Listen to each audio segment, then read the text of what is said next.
unfortunately, it's fast seeming that the government's Brexit betrayal, shall we call it, is almost complete, unless something is done very soon. And I say that because, according to this article, it says Brexiteer fury as Labour is set to do a terrible deal that will put EU judges back in control. And let's face it, there's no surprise there, is it?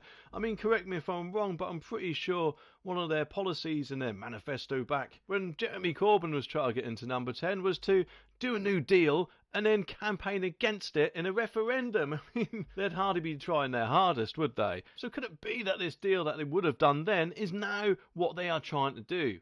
It wouldn't surprise me in the slightest, but let's see. It says Labour has been slammed by Brexiteers after it was revealed that the UK is preparing to allow EU courts to have a say over meat and dairy imports. I mean, this is just absolutely ridiculous. And yes, admittedly, at the moment, it's just meat and dairy. It's not everything. However, it is surely a very slippery slope, which will more than likely spread to more things until, oh, hang on, we're back in the EU, eh? In all but name, that is. At the end of the day, can you imagine if somewhere like, I don't know, America had another country oversee their meat and dairy imports and was trying to tell them what to do? I mean, let's face it, they wouldn't last a second, would they? Especially with Donald Trump in charge. Although they might have got away with it with Bungalow Biden. But British negotiators have reportedly told EU officials that the government is willing to accept dynamic alignment of rules on food and agriculture, breaking a major negotiated red line put in place by the previous Conservative government. And I can imagine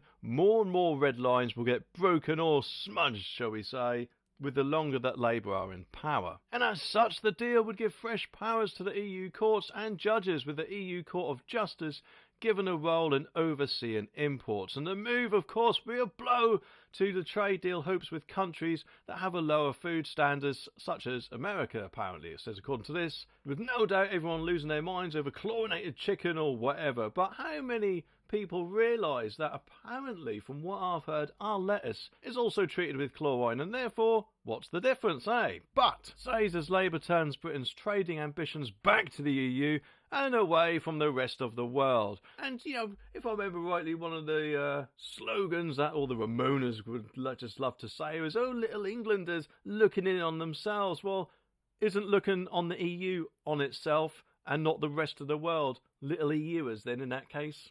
But, according to Bloomberg, the proposals were discussed as part of preparations for the first joint UK-EU summit on May the 19th, where, of course, Sir Keir Starmer will welcome EU leaders to London. No doubt, of course, they will get the red carpet treatment. Who knows?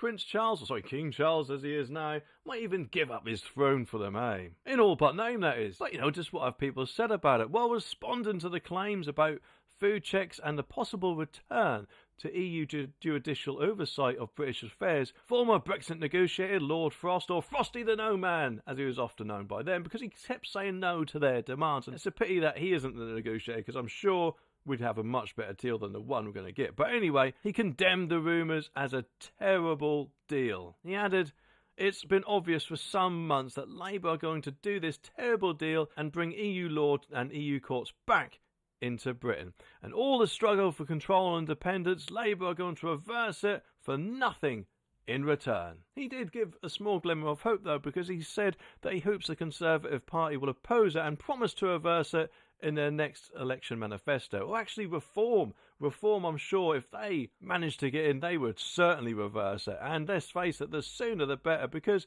the EU just need to realise, don't they, that we're left whether they like it or not. And the sooner they realise that, the better, eh?